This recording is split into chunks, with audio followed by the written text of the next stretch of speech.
व्यवहार की बात आई है, अपने शब्दों को चयन करने में और अपने इमोशंस के साथ मिलाने में और अपने आप को फुल पोटेंशियल पर ले जाने में, तो मैंने अपने लाइफ के 6 एरियाज बना के रखे हैं, जिनमें मैं उन्हें बहुत अलग अलग तरह से भी देखता हूँ। कभी 6 एरियाज जिनमें व्यवहार करने की जरूरत होती है, 6 एरियाज जिनमें अपने आप को एक्शंस लेने की जरूरत है, 6 एरियाज लाइफ के जिसमें अपने आप को और ज़्यादा उठाने की ज़रूरत है। तो वो 6 एरियाज में अपन आज देखेंगे कि अपने शब्दों का चयन करना उन 6 एरियाज में, और अपने इमोशन को उसके साथ जोड़ देना, और अपने व्यवहार को उसमें लगा के एक बड़ी पिक्चर बना देना, जैसे कि साथिकार इस वर्ल्ड को अपनी स्पीकिंग स्किल से डोमिनेट कर देगा। तो इस तरह के बड़े पिक्चर में अपने इमोशन को और अपने स्पीक जो शब्दों का चयन कर रहे हो उनको जोड़ने से एक नई चीज इवॉल्व होती है, जो अपने मन के अंदर, अपने शरीर के अंदर, अपनी बॉडी लैंग्वेज में सब बदलाव लाने लगती है। तो पहली चीज जो मेरे लाइफ के 6 एरियाज है उसके बारे में बताता हूँ। आध्यात्मिक, शारीरिक, सामाजिक, प्राकृतिक, बौद्धिक, और 5, छठवा ज्ञानात्मक। एक बार फिर से बोल देता हूँ मैं, अगर कोई कहीं कुछ छूट गया हो तो, या कोई सा डबल से हुआ, वैसे तो नहीं हुआ। आध्यात्मिक, शारीरिक, सामाजिक, प्राकृतिक, बौद्धिक और ज्ञानात्मक, ये 6 एरियाज हैं जिनमें मैं अपने इमोशंस को और बढ़ाना चाहता हूँ, अपने इमोशंस को, अपने इफर्ट्स को फुल पोटेंशियल पे लाना चाहता हूँ इनमें। तो पहला आध्यात्मिक, मैं अपने आप को इसमें एक बड़ी पिक्चर में देखूं, तो मेरे शब्दों का चयन उस तरह से होने लगेगा, और मेरे शब्दों का चयन उस तरह से होने लगेगा तो उसमें मैं अपने इमोशंस को जोड़ दूं, तो वहां पर तो मेरी ट्रू फीलिंग्स सामने आने लगेगी, मुझे एक बड़ी पिक्चर दिखने लगेगी जहां पर मैं जाना चाहता हूँ। आध्यात्मिक में ईश्वर के पास होना चाहता हूँ, तो उसके लिए मेरे को वैसा पोटेंशियल रखना होगा। अभी मैं बस ऊपरी ऊपरी में बता रहा हूँ, क्योंकि इनमें गहराई में जाके नहीं बता रहा हूँ अभी। अभी पहला एरिया आध्यात्मिक, जिसमें मैं ईश्वर के करीब जाना चाहता हूँ। मैं चाहता हूँ कि मेरे शब्दों का चयन कैसे होना चाहिए, जो शब्द मुझे ईश्वर के पास ले जाए, ईश्वर के पास ले जाने वाले शब्द होने चाहिए मेरे पास। ईश्वर जो प्रेम है, और अब मैं उस प्रेम का इमोशन जोड़ेंगे अपन। ईश्वर जो प्रेम है, उसमें मैं अपने फुल पोटेंशियल पे आकर उस प्रेम को पा सकूं, और पूरी दुनिया में मेरे जैसा कोई प्यार और कोई कर ना सके। तो अपने शब्दों का चयन करने से जो इमोशंस और में जो हाइक हुआ है, और अपने आप को जो फुल पोटेंशियल पे फिर महसूस करते हैं, वो एक अलग ही महसूस कराने वाली चीज होती है। ये तो पहला हुआ। दूसरा सामाजिक, इस दुनिया में इतने सारे लोग हैं, और वो लोग एक दूसरे से किस तरह से जुड़ते हैं, मैं उनके साथ जुड़ना चाहता हूँ। मैं उनके अंदर वह सब देखना चाहता हूँ जो मैंने आज तक नहीं देखा। मैं अपने फुल पोटेंशियल में रहकर उनके इमोशंस को देखना चाहता हूँ। मैं देखना चाहता हूँ कि आखिर उनके अंदर वो यूनिकनेस क्या है जो आज तक नहीं देखी, और उनके साथ प्रेम से रहना चाहता हूँ। तो उसके लिए मैं अपने आप को और ऊंचा उठाना चाहता हूँ। मैं चाहता हूँ कि मैं अपने फुल पोटेंशियल पर रह के काम करूँ, तभी मैं उनके साथ और ज़्यादा जुड़ूँ। मैं अपने फुल पोटेंशियल पर रह के उनके साथ काम करूँ, उनके माइंड सेट, उनके व्यवहार को जानूँ,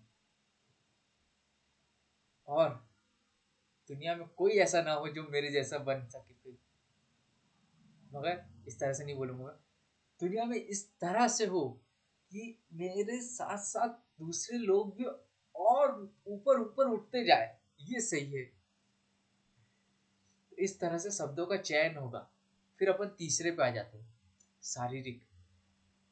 हाँ, अपने शरीर को इतना बलवान, इतना ताकतवर बना दे कि बोले कि हमें यही बंदे के जैसा बनना है।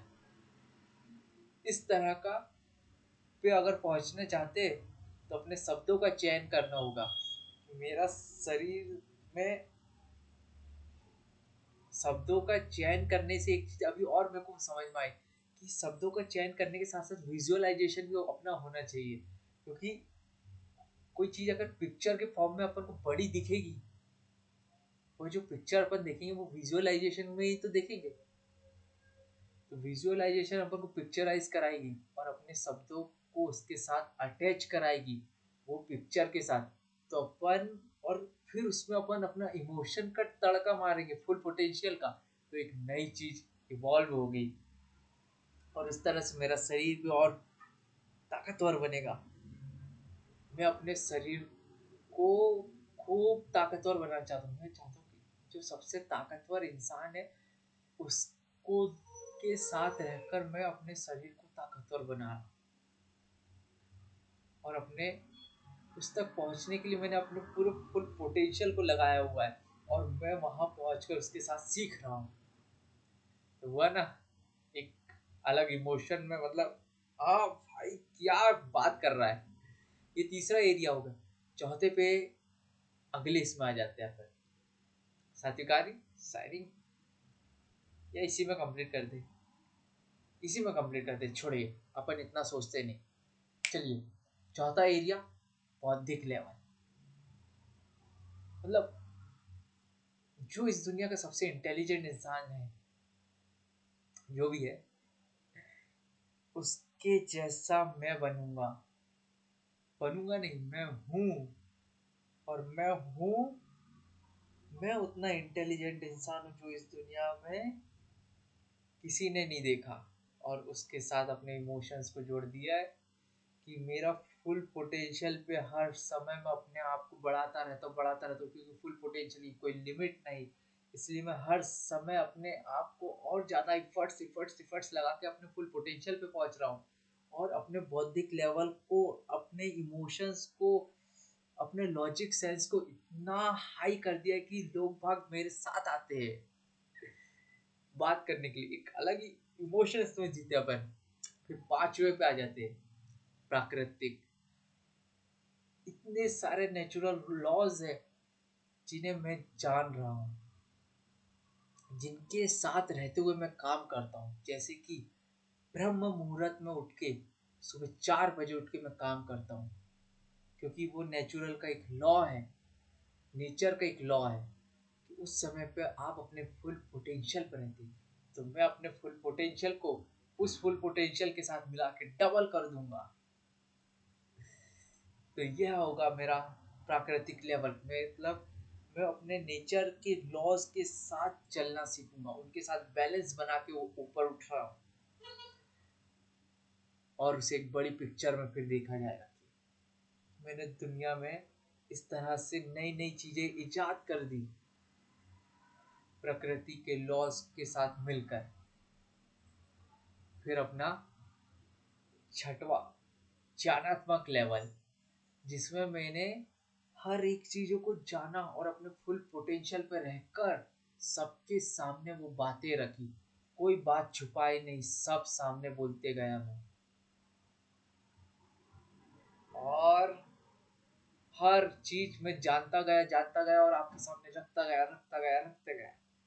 तो साथिकार ने अपनी बात को आपके सामने रखने की कोशिश किया, ये बताने की कोशिश की कि इससे अपने शब्दों का चयन करने का तरीका बदल जाएगा, और अपने इमोशंस को उसके साथ जोड़ने से एक जो व्यवहार जनरेट होगा, वो एक बड़ी पिक्चर में अपन को देखने को मिल सकता है। तो साथियों कार्य, इसी के साथ आप लोगों के साथ फिर मिलेगा।